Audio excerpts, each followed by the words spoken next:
Fidèle internaute de Rap 221, welcome to the Galsen Analytique. Vous êtes en compagnie de Babacar Ndour, l'animateur préféré de ton rappeur préféré. Chronique bi tey, je vais parler de deux artistes. Jaaxas la en featuring ak ki nga xamante ne ni moom mooy Taji Chine de Thiès, mais aussi de Madadi bi génne clip Pokaleeru. On va commencer par Jaaxas la feat Taji Chine. Balaa ma ñu ci son bi damay ñëw juste ci aspect communication bi. ndax man li may wax pour man yooyu yëpp ce sont des détails yu am solo par rapport ak son bi ak accueil bi ko public bi di accueillir. Jaaxas la feat Taji Chine nekk na mbir bu ma intéressé dans la mesure où c'est une stratégie de communication bi ñu utiliser man j'aime ça ay stratégie de communication xam nga xool fooy jaar gars yi affaire yu demee noonu. Et ils ont fait une chose boo xamante ne bëri woon na risque mais ñoom ils réussir nañ ko parce que Taji Chine dafa jouer le jeu. Lan lañ def moo dañoo génne benn affiche bi ni si Jaaxas la F3 points de suspension Taji Chine. Man mii bi ma ko jógee lire dama ne foog Jaaxas la foog Taji Chine la mais comme man aussi tout ce qui est communication dama ci yëngu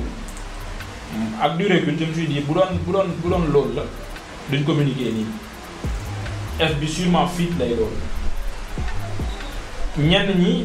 foog lañ jàppoon bañ naan waamee lu xew entre Taji Chine même page sax xawoon nañ dugg ci page Instagram yi xawoon nañ dugg ci jeu bi naan mais nu mu fa demee nii affaire yu demee noonu mais c'est juste une stratégie. Taji Chine jouer le jeu bu gars yi posté loolu moom mu jël ko posté waat ko naan ci sama booy xam nga liggéey leen rek mu mel ni dafay suufeel booy liggéeyuñu affaire yu demee noonu donc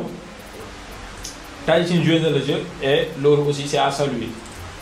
parce que boo nekkee en featuring ak un artiste yéen ñaar ñëpp yéen a war a jàpp si luy jaay son bi te ñoom loolu lañ def donc ñoom aussi comme El Jazz récemment nu mu ko defee ci doo ko dindi andil coow rab boobu doxatul xam nga daf mbalax mi xaw ma lan affaire yu demee noonu ñoom stratégie boobu lañ utiliser en quelque sorte ak ki nga xamante ne moom mooy Taji Chine di riposte affaire yi créé coow xam nga nit ñi ñëpp bàyyi xel ci vidéo bi. Jaaxas la nekk nañu ay artistes yoo xamante ne duñu leen présenté ci parce que bu dee talent la am nañ ko macha allah bu dee mun bind am nañ ko même bu fekkee ne peut-être actuellement mën naa ne fi nga waroon toll dëgg tolluñ fa ndax Jaaxas la mën ni dégg yàgg na. C'est quoi le problème ndax affaire de staff la affaire de moyens la je sais pas. Mais kenn du leen mën a waxal ne mënu leen dal la preuve mooy bi leen Karbala clashé ci son risqué bi ñu répondre gis ngeen ne niveau am na niveau bu baax clash boobu noonu te Karbala c'est pas n'importe qui en termes d'écriture loo ko mën di waxal c'est un gars boo xamante ne booy déglu li muy bind nga xam ne kii moom c'est un vrai lyriciste donc ñooñu nekkatuñ des gens à présenter ñu def une collaboration bu nice nag ak Taji Chine. Et li ma ci gën a neex bokk na ci le fait que Taji nangoo dem def featuring ak ñooñu même bu fekkee génération yi ñu rawanteewul lu bëri wala Taji bu mageewu leen lu bëri mais man dafay nice mais gis ay collaboration entre gars yi nekk ci kaw ak booy nekk ci suuf. Dip defoon na une collaboration ak ñoom ak waa Jaaxas la son bu neex sax Dip jàppoon fa refrain bi donc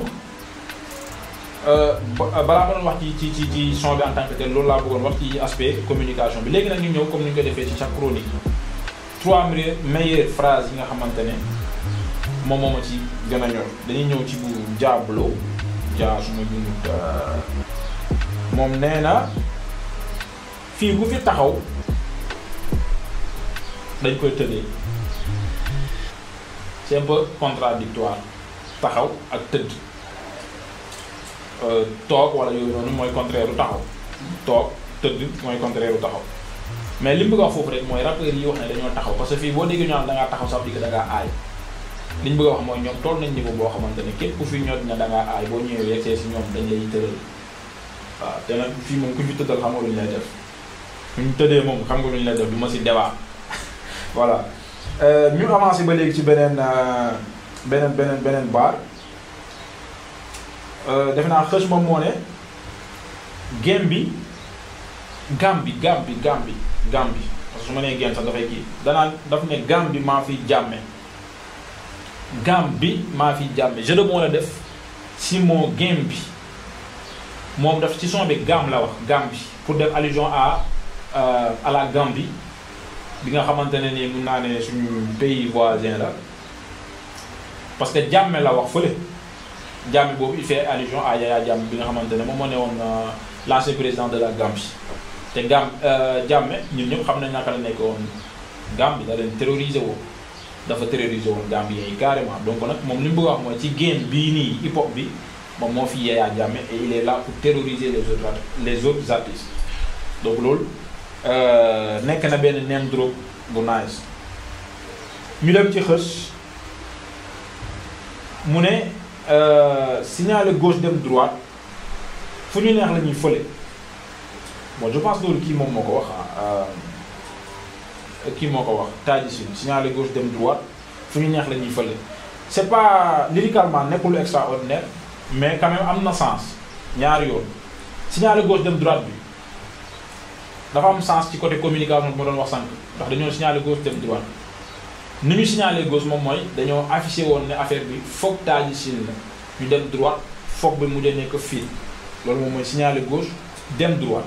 mais beneen signaler gauche dem droite dafa amaat ci son bi moom mooy ci beat bi gars yi dañoo rap mais fin bi gis ngeen ñu andi fa rythme afro beat un peu dugal ko si loolu aussi signaler gauche dem droite la gars yi dañoo rap après da ngeen dégg ñu wëy donc gars yi lu ñu def rek am na une explication derrière mais aussi damay sadaaw Shadik réalisateur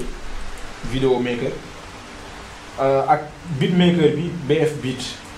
gars yi def nañ connexion bu nice entre les rappeurs de Yeumbeul ak Thiès c'est beau à voir pour ci hip hop bi mais shout out à Shadik ak beatmaker bi def na beat bu nice ki réalisé vidéo bi aussi réalisé na vidéo bu nice waaw gars yi léegi dañuy def ay vidéo Sénégal moom xaw ma léegi lan mooy problème bi peut-être xool naka la ñuy def pour jëlee ko fii yóbbu ko ci yeneen ruq yi Afrique ak monde bi moom mooy blend bi mais bu dee qualité rek gars yi ñu ngi ciy góorgóorlu bu baax a baax donc featuring bi ak jaaxas la loolu la ko ñu dem ci mata di mat borom Pokaleeru déjà damay féliciter MBT Galsen MBT chroniqueur un grand frère bu am initiative def benn concept bu tudd défi challenge dafay jël ça consiste à prendre un instru yónnee ko benn artiste kooku sound ci après ñu partager ko pour xool ndax dina relever le défi ou pas man nag ñi ma yërëm actuellement mooy ñi ñu war a ñëw après Matadi pourquoi je dis ça parce que Matadi dafa ak niveau bi et ñi jëlul Matadi au sérieux je pense qu'il est temps ñu changer quoi parce que Matadi quoi qu'on puisse dire Matadi dafa évoluer bu garaaw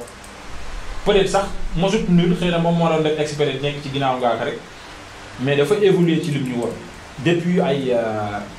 xam nga saako sople affaire yu demee noonu mooy bi ñuy classé ay ñoom BMJ mais dañuy sentir ne mat dafa mën rap bi nag bu ñu wax mën rap nekkul rek ay mën bind affaire yooyu parce que du ñëppay fort ci bind mais techniquement daf ciy bokk xam nu ñu tegoo ci bind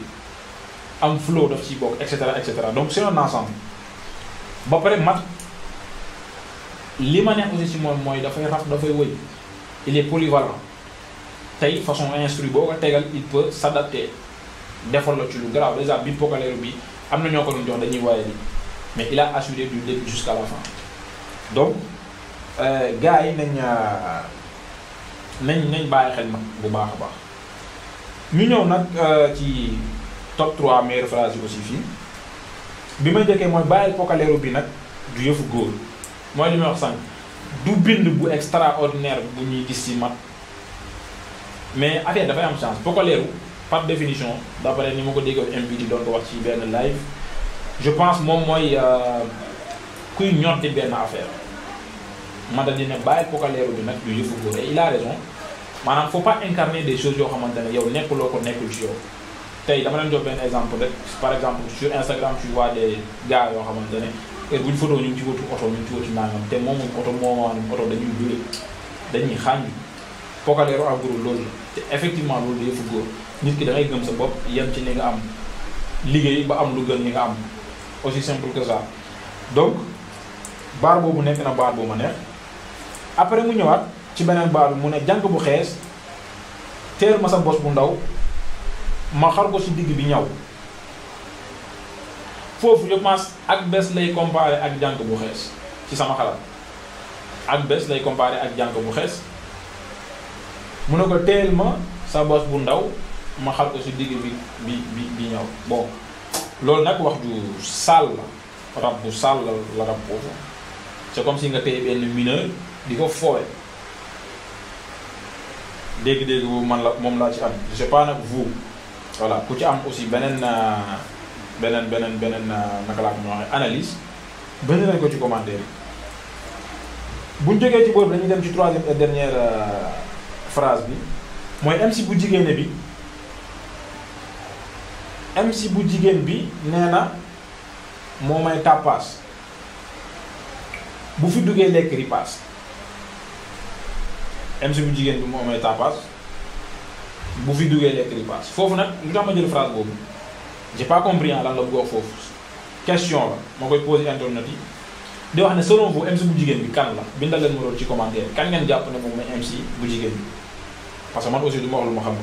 MC bu jigéen bi moo may tàppaas waaw bu fi dugg say lekk ripaas loolu c'est une question pour les internautes MC bu jigéen bi selon vous kan la bu fi duggee lekk ripaas nag foofu dafay avertir MC bu jigéen bi war nga ne ko fii boo fi duggee da ngay woyal ji mooy li may wax sànq mata di nekkul n'importe qui bu ñu ñëw rek dugg kalas ko pamti pamtee ko dem waaw te son bi nag voilà am na rime man am na flow am na technique tout est au rendez-vous